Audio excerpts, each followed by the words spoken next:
Hello students, तो कल हम पढ़ रहे थे characters of particles of matter और कैरेक्टरिस्टिक्स पढ़े थे हमने पार्टिकल्स के जो मैटर में होते हैं।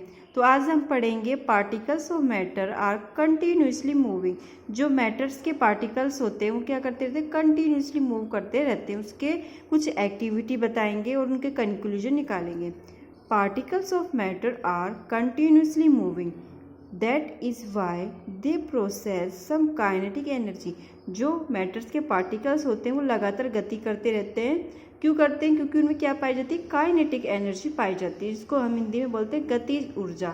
किसी चीज़ की गति करती रहते हैं, वो एनर्जी उन पर प्रेजेंट होते हैं। When temperature rise, particles move faster the more their kinetic energy। जब किसी चीज़ में टेम्परेचर हाई होता है तो क्या करते हैं, ये मूव करते रहते हैं। टेम्परेचर हाई होने पर ही क्या, पार्टिकल्स बहुत तेज गति से फास्ट मूव करते हैं। The more their kinetic energy, क्योंकि उनमें क्या प्रेजेंट होती है, काइनेटिक एनर्जी प्रेजेंट होती है। We perform 3 activity to show moving of particles of matter. हम यहाँ पे 3 एक्टिविटी बताए गए यहाँ पे जो शो करती है कि जो पार्टिकल्स होते हैं वो मूव करते हैं। फर्स्ट एक्टिविटी देखिए आप, put an unlit incense stick. Incense stick क्या होती है, अगरबत्ती होती है। In a corner of your class, how close do you have to go near it so as it get it smell. अब देखते हैं, हम किसी अगरबत्ती को किसी रूम में लगा देते हैं उसके कुछ कॉर्नर में, और थोड़ी देर बाद देखते हैं कि जो उसकी स्मेल होती है वो हम तक पहुंच जाती है। तो क्यों पहुंचती है? क्योंकि उसमें काइनेटिक एनर्जी होती है। वो भी एक मैटर हो गया ना, मैटर का वर्क कर रही है। तो किस मैटर्स में क्या होगा, पार्टिकल्स होंगे। उसके जो पार्टिकल्स होंगे अगरबत्ती के, वो क्या करेंगे, एयर के थ्रू पूरे रूम में फैल जाएंगे।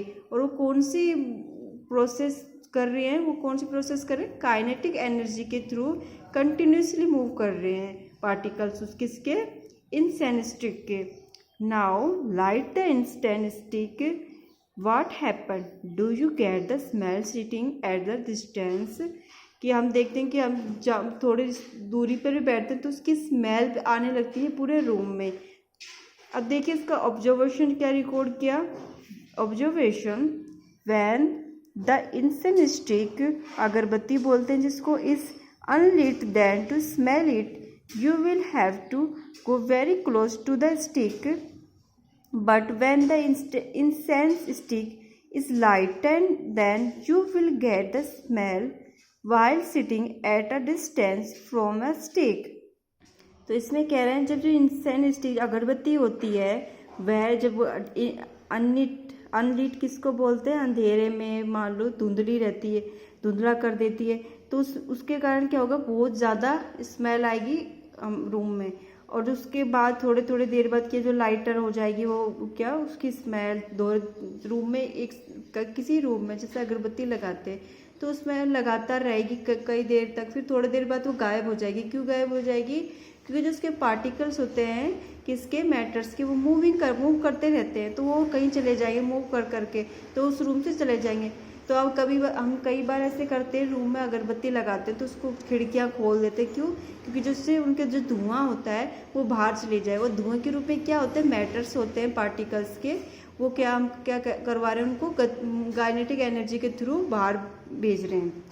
इसका कंक्लूजन क्या निकला है, by this observation we can conclude that the particles of matter are continuously moving. इसका क्या कंक्लूजन निकला है कि जो मैटर्स के पार्टिकल है वो लगातार मूव करते रहते हैं। तो मूव किस एनर्जी के थ्रू कर रहे हैं, काइनेटिक एनर्जी के through.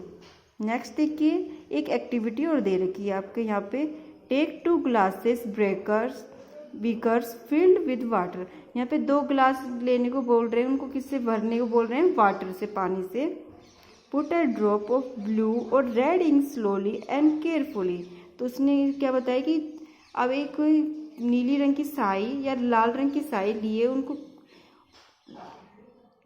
along the sides of the first beaker and honey the same way in the second beaker। इन्होंने क्या बताया, 2 बीकर लेने हैं। बीकर में क्या करना है, एक बीकर में दोनों में बराबर पानी भर देना है। एक बीकर में क्या, कोई भी स्याही ले लीजिए, इंक ले लीजिए, रेड हो या ब्लू हो, और उसकी कुछ बूंदे डाल दीजिए। और सेकंड वाले बीकर में क्या डालना है, कुछ बूंदे हनी, शहद की डालनी है। तो देखिए अब ink is rapidly diffuse rapidly और हनी डिफ्यूज स्लोली। ये वाटर है, ये हनी है। अब देखो इंक वाले हम जो बीकर होगा उसमें डालेंगे तो इंक क्या होगी, जल्दी से मिक्स हो जाएगी वाटर के अंदर अकॉर्डिंगली टू हनी। जैसे हम हनी को डालेंगे तो हनी की जो लेयर होंगी वो कट कट के ऐसे दिखेंगे हमें वाटर में, है ना, तो वो बहुत देर में मिक्स होगी। हम उसको किससे मिक्स करना पड़ेगा, चम्मच लेके आएंगे या किसी रोड से उसको हिलाएंगे जब जाके मिक्स होएगी। लेकिन जब इंक होगी वो क्या होगी, तुरंत एक बूंद भी हम वाटर में डालेंगे तो जल्दी से मिक्स हो जाएगी, पानी का कलर में चेंज हो जाएगी, उसी कलर में चेंज हो जाएगा। लेकिन हनी टाइम लगाएगी तो क्या होगी, हनी डिफ्यूज स्लोली। वो कितनी स्लोली डिफ्यूज होगी, और जो अकॉर्डिंग टू इंक क्या डिफ्यूज होगी रैपिडली, बहुत जल्दी में। Leaves them undistributed in your house और in a corner of the class. Record your observation. What do you observe immediately after adding the ink drop? What do you observe immediately after adding a drop of honey?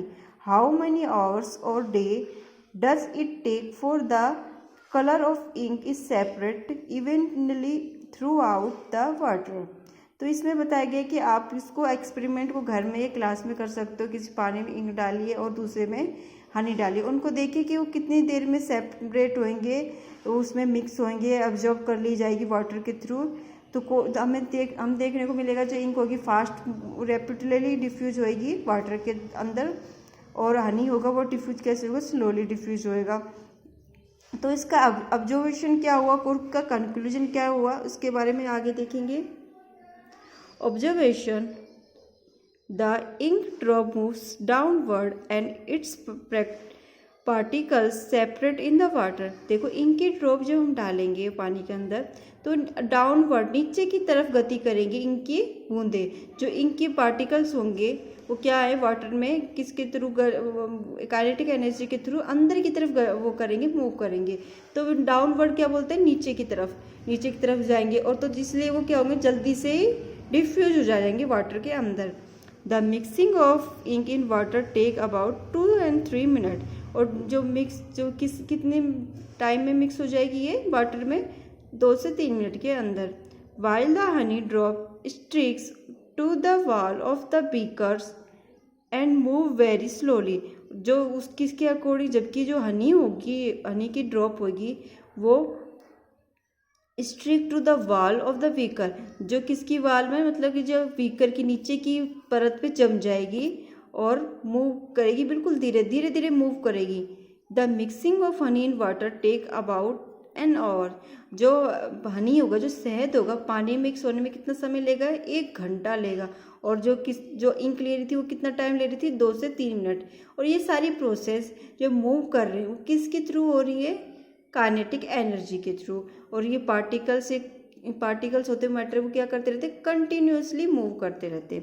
इसका conclusion क्या निकला, particles of matter are moving continuously but their speed are different. अब देखो particles, दोनों के ही particles हो गए, हनी के भी पार्टिकल्स हो गए और इंक के पार्टिकल्स हो गए, पर इनमें डिफरेंस क्या होगा, इनकी स्पीड का डिफरेंट होगा। कोई फास्ट स्पीड कर रहा है रैपिडली और कोई कर रहा है स्लोली, ठीक है।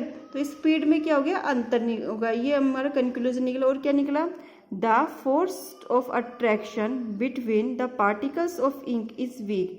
जैसे कि जो फोर्स ऑफ अट्रैक्शन, जो पार्टिकल्स को अट्रैक्ट करने वाला होता है, दबाव होता है, वो क्या होता है, इंक का कम होता है।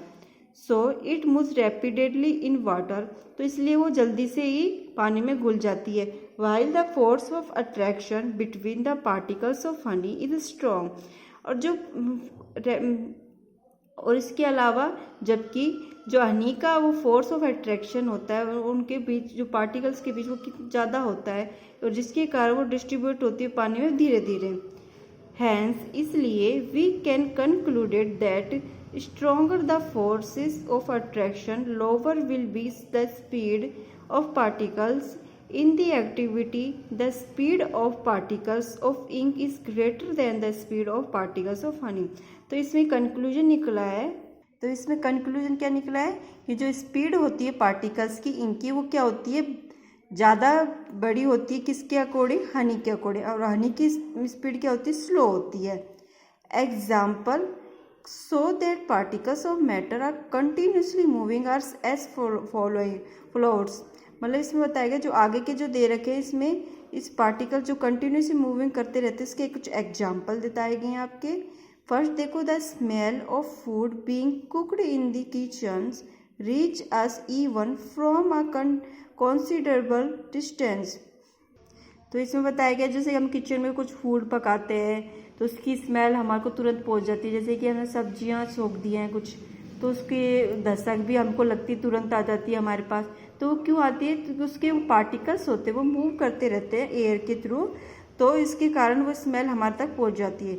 The fragrance of burning incense stick separate all around.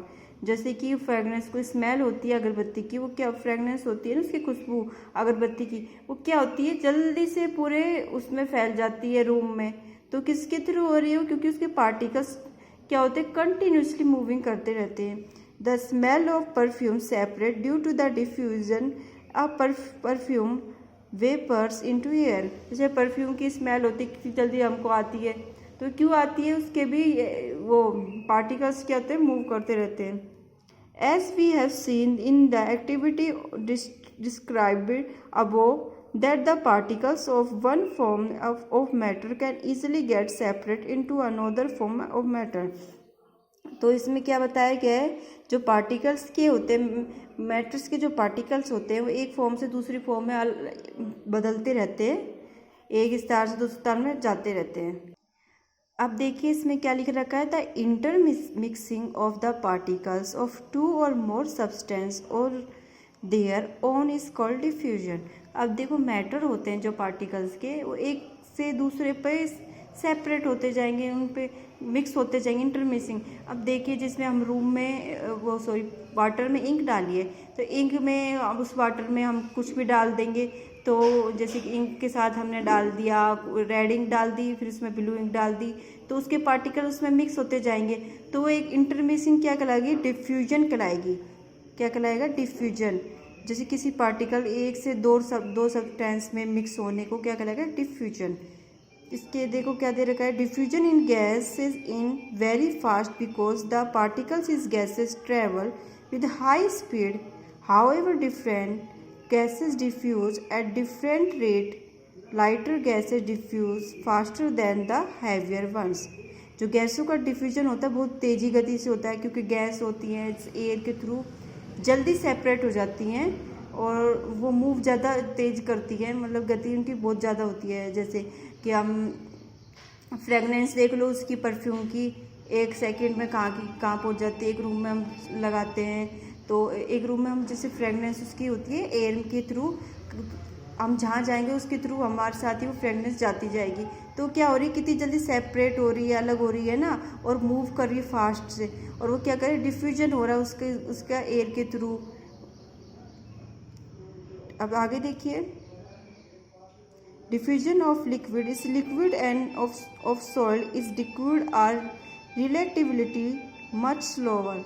जो डिफ्यूजन होता है लिक्विड कैसे होते हैं, वाटर हो गए, लिक्विड आते हैं ना, और उसका डिफ्यूजन कहता है तेज गति से होता है। Solid is liquid are relatively much slower. जो सॉलिड चीज़ जो ठोस चीज़ होती है कोई भी, उसके अकॉर्डिंग जो डिफ्यूजन तेज किसका होगा, लिक्विड चीज़ों का। अब लिक्विड जैसे एयर उसमें वाटर में हमने इंक डाली, वो क्या होगा, लिक्विड हो गया, और वो क्या होगा, तेज गति से ही वर्क करेगी, बहुत फास्ट वर्क करेगी अकॉर्डिंग टू सॉलिड क्या होती है, ठोस चीज़ें, उसके according to. Diffusion of solid substance into another solid under normal conditions is extremely slow, almost negligible. मतलब कि जो सॉलिड चीज़ होगी उसका डिफ्यूजन बहुत टाइम लगाएगा और मुश्किल होगा, बहुत ही मुश्किल होगा। Diffusion gets faster when temperature he rise, और डिफ्यूजन बहुत तेज़ गति से होगा जब क्या टेम्परेचर क्या होगा, बढ़ेगा। अब देखो पानी में हम चीनी मिलाते हैं तो गर्म पानी के अकॉर्डिंग वो गर्म पानी होगा, वो जल्दी गति से चीनी को मिक्स करेगा ना, अकॉर्डिंग टू वो ठंडे पानी का कोल्ड वाटर। अब जैसे गर्म पानी में चीनी जल्दी गति से बहुत तेज़ गति से ही वो मिक्स हो जाएगी, और जो ठंडा पानी होगा उसमें बहुत टाइम लगाएगा चीनी को घुलने में। तो ये टेम्परेचर क्या करता है, रेज करने से क्या होता है, डिफ्यूजन फास्ट हो रहा है ना। तो आज के लिए इतना ही। कल हम पढ़ाएंगे particles of matter attract each other, इसके बारे में कल हम पढ़ेंगे।